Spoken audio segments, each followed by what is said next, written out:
السلام عليكم ورحمة الله وبركاته. بسم الله والحمد لله.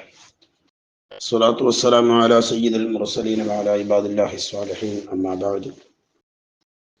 ബഹുമാന്യരായ പണ്ഡിതന്മാരെ, സുഹൃത്തുക്കളെ, പ്രവാചകന്മാരുടെ ചരിത്രം വിവരിക്കുന്ന കൂട്ടത്തിൽ സയ്യിദുന യൂസുഫ് നബി അലൈഹി സ്വലാത്തു വസ്സലാമിനുമായി ബന്ധപ്പെട്ട ചരിത്രമാണ് പറയുന്നത്. യൂസുഫ് നബി അലൈഹി സ്വലാത്തു വസ്സലാം കിണറ്റിൽ നിന്ന് യാത്രാ സംഘത്തിലൂടെ പുറത്തേക്ക് വന്നു. ഇനി യാത്രാ സംഘം യൂസുഫ് നബി അലൈഹി സ്വലാത്തു വസ്സലാമുമായി മിസ്റിലേക്ക് പോകുന്നതായിരുന്നു. മിസ്റിലേക്ക് പോകുന്നു. അസീസ് രാജാവിന് യൂസുഫിനെ കച്ചവടം ചെയ്യുന്നു. ഈ ഒരു രംഗമാണ് പറയാനുള്ളത്.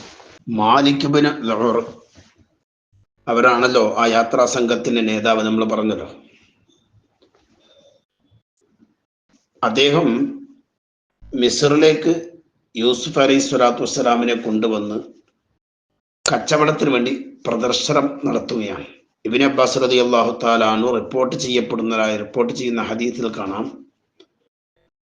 മാലിക് ബിൻ ലഹർ എന്ന് പറയപ്പെടുന്ന ആ യാത്രാ സംഘത്തിന്റെ നേതാവ് യൂസുഫ് നബിയോട് ചോദിച്ചു, അത്രേ, മൻ അന്ത യാ ഗുലാം, കുട്ടി നീ ആരാണ്? അപ്പൊ യൂസുഫ് നബി അലൈഹി സ്വലാത്തു വസ്സലാം പറഞ്ഞു, അന യൂസുഫ് ബിൻ യാഖൂബ് ബിൻ ഇസ്ഹാഖ് ബിൻ ഇബ്രാഹിം അലൈഹി വസ്സലാത്തു വസ്സലാം. ഇബ്രാഹിം നബിയുടെ മകൻ, ഇസ്ഹാഖ് നബിയുടെ മകൻ, യാക്കൂബ് നബിയുടെ മകനായ യൂസുഫാണ് ഞാന് എന്ന് ആ കുട്ടി വിവരിച്ചപ്പോ മാലിക് ബിൻ ലഹർ ആ കുട്ടിയുടെ കാര്യം വളരെ ഗൗരവത്തിലും മഹത്വത്തിലുമായിട്ട് കണ്ടു. എന്നിട്ട് പറഞ്ഞു, മോനെ, നീ ഒരു പ്രവാചകനാണെന്ന് മാത്രമല്ല, പ്രവാചകന്മാരുടെ പരമ്പരയാണ് നിനക്കുള്ളത്. പ്രവാചകന്റെ മകൻ, പ്രവാചകന്റെ മകൻ, പ്രവാചകന്റെ മകനാണ് താങ്കൾ. ആയതുകൊണ്ട് തന്നെ നിങ്ങൾ എനിക്ക് വേണ്ടി ദുആ ചെയ്താൽ അല്ലാഹു തആല ദുആ സ്വീകരിക്കുമല്ലോ. എനിക്ക് മക്കളില്ല, അതുകൊണ്ട് എനിക്ക് മക്കൾ ഉണ്ടാവാൻ വേണ്ടി താങ്കളൊന്ന് ദുആ ചെയ്യണമെന്ന് പറഞ്ഞു. കാര്യപ്പെട്ട ആളുകളോട്, മഹത്തുക്കളോട് ദുആ ചെയ്യിപ്പിക്കുന്നതായ സംഭവം അന്നേ ഉണ്ട് എന്നർത്ഥം.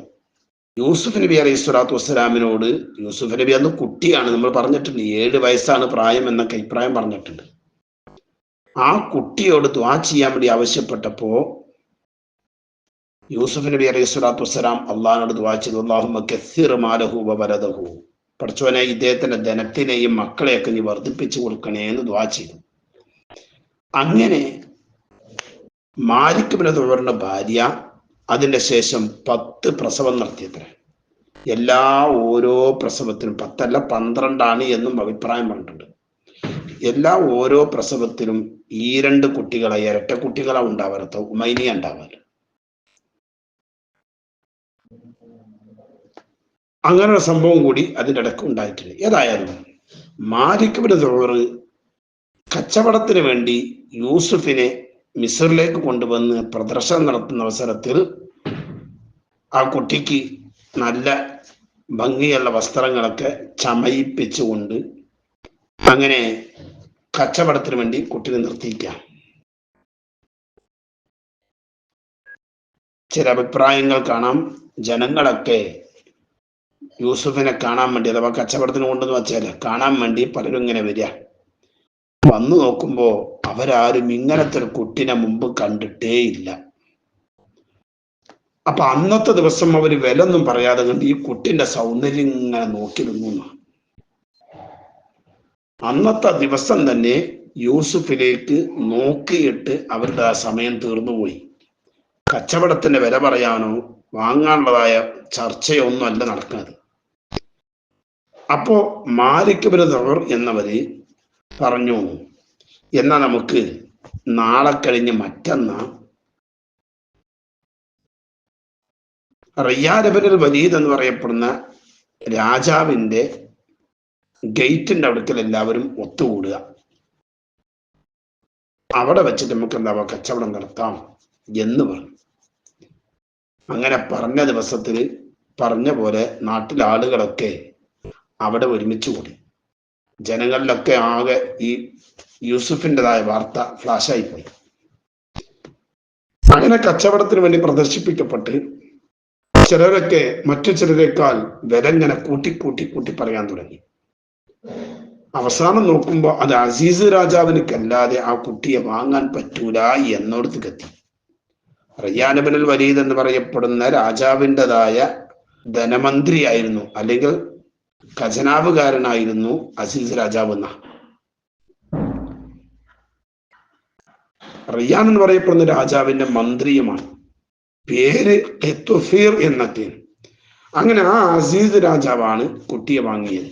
അസീസ് രാജാവാണ് കുട്ടിയെ വാങ്ങുന്നത്. എന്നിട്ട് കുട്ടിയെ വാങ്ങിയത് ആ കുട്ടിയുടെ തൂക്കത്തിനനുസരിച്ച് സ്വർണം, ആ കുട്ടിയുടെ തൂക്കത്തിനനുസരിച്ച് വെള്ളി, ആ കുട്ടിയുടെ തൂക്കത്തിനനുസരിച്ചുള്ള പട്ടുകൾ, അത്ര തന്നെ തൂക്കമുള്ളതായ മിസ്ക്, കസ്തൂരികൾ, അതുപോലെ പല സുഗന്ധദ്രവ്യങ്ങളും, അതേപ്രകാരം വിലപിടിപ്പുള്ളതായ എന്തെല്ലാം സംഗതികളുണ്ടോ അതെല്ലാം ആ കുട്ടിയുടെ അത്ര തൂക്കത്തിന് ആണ് ആ കുട്ടി കച്ചവടം ചെയ്യപ്പെടുന്നത്. നിസ്സാര വിലക്ക് വിറ്റു എന്ന് പറയാൻ വയ്യ. അല്ലാഹു അഅലം.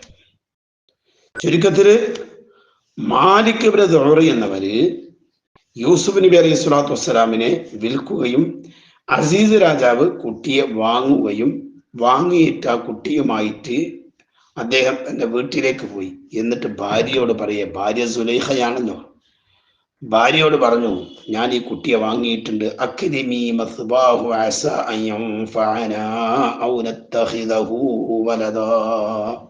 കുട്ടിയുടെ കാര്യം നല്ലോണം ശ്രദ്ധിക്കണം കേട്ടോ, ആദരവും ബഹുമാനവും ഒക്കെ കൊടുക്കണം കേട്ടോ, നമുക്ക് ഉപകരിച്ചെന്ന് വന്നേക്കാം. ഒന്നല്ലെങ്കിൽ നമുക്ക് മക്കളില്ലല്ലോ, അതുകൊണ്ട് നമ്മളെ മകനായിട്ട് നമുക്ക് എന്താവാം, ഈ കുട്ടിയെ ഉപയോഗപ്പെടുത്താം എന്ന് ഭാര്യക്ക് ഒരു സന്ദേശം നൽകുകയും ചെയ്തു. ഇബ്നു അബ്ബാസ് റളിയല്ലാഹു തആല അൻഹു റിപ്പോർട്ട് ചെയ്യുന്ന ഹദീസിൽ കാണാം, അന്ന് യൂസുഫ് നബി അലൈഹി സ്വലാത്തു വസ്സലാമിന് 7 വയസ്സായിരുന്നു. ആ 7 വയസ്സ് പ്രായമുള്ള സമയത്താണ് അസീസ് രാജാവിന്റെ കരങ്ങളിലേക്ക് യൂസുഫ് എന്ന ഈ കുട്ടി വരുന്നത്. അതിന്റെ ശേഷം 33 വർഷം കഴിഞ്ഞിട്ടാണ് പിതാവിനെ കാണുന്നത്. അഥവാ അന്ന് കുട്ടിക്ക് യൂസുഫിന് 40 വയസ്സ് പ്രായം. അപ്പോ 33 വർഷക്കാലം പിതാവിനെ തൊട്ട് അകന്ന് നിൽക്കേണ്ട ഒരു അവസ്ഥ ഇന്നത്തെ യൂസുഫിന് ഈ കുട്ടിക്കുണ്ടായി. മാതാപിതാക്കളുമായി താൻ ഒരുമിച്ച് കൂടുമ്പോൾ തനിക്ക് 40 വയസ്സായിരുന്നു.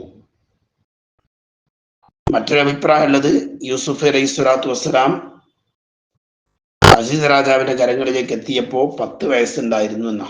ഏതായാലും പ്രായപൂർത്തിയായിട്ടില്ല എന്ന് പറയാം. അതുകൊണ്ടാണ് ഖുർആൻ അങ്ങനത്തെ നമ്മുടെ സൂറത്ത് യൂസുഫിൽ വലമ്മ ബലഗ അശുദ്ധഹു, അശുദ്ധ ശരിക്കും പ്രായപൂർത്തിയുടേതായ സമയത്തെ കുട്ടി എത്തിച്ചപ്പോൾ, അപ്പൊ പ്രായപൂർത്തി എത്തിയിട്ടില്ലായിരുന്ന രാജാവിൻ്റെ അടുത്തേക്ക് എത്തിയപ്പോൾ പിന്നീടാണ് പ്രായപൂർത്തിയാകുന്നത്. അങ്ങനെ പ്രായപൂർത്തിയായപ്പോൾ എന്ന ആ വാക്കിൽ നിന്ന് മനസ്സിലാക്കാം അന്ന് കുട്ടിക്ക് എന്തെങ്കിലും പ്രായപൂർത്തിയായിട്ടില്ല. അപ്പൊ 7 വയസ്സാണോ 10 വയസ്സാണോ എന്ന വിഷയത്തിലെ അഭിപ്രായ വ്യത്യാസങ്ങളുള്ളൂ. ഏതായാലും അതിന്റെ ശേഷം 33 വർഷം ഈജിപ്തിൽ പല നിലക്കുള്ളതായ ഒരു അവസ്ഥകൾ തൻ്റെ ജീവിതത്തിലൂടെ കടന്നുപോയി. അതിൽ കൊട്ടാരത്തിലുണ്ടായ പല പ്രയാസങ്ങളും, അതിലൂടെ വന്ന് ചെയ്ത തടവറയും, പിന്നീട് സ്വപ്ന വ്യാഖ്യാനങ്ങളും, അങ്ങനെ എന്തൊക്കെയോ. അവസാനം ഈജിപ്തിന്റെ ഭരണാധിപനായി മാറിയതുമൊക്കെ. പിന്നീട് തൻ്റെ മാതാപിതാക്കളും തൻ്റെ സഹോദരങ്ങളും ഒക്കെ തൻ്റെ മുന്നിലേക്ക് വരുന്ന ഒരു രംഗം ഇൻഷാ അല്ലാഹ് നമുക്ക് തുടർന്ന് പറയാം. അല്ലാഹു തആല പറയാൻ തൗഫീഖ് നൽകി അനുഗ്രഹിക്കുമാറാവട്ടെ. നമ്മൾ പറഞ്ഞതും കേട്ടതും സ്വാലിഹായ അമലായി അല്ലാഹു തആല സ്വീകരിക്കുമാറാവട്ടെ. ദുആ ചെയ്യണമെന്ന വസിയ്യത്തോടുകൂടി അസ്സലാമു അലൈക്കും വറഹ്മത്തുള്ളാഹി.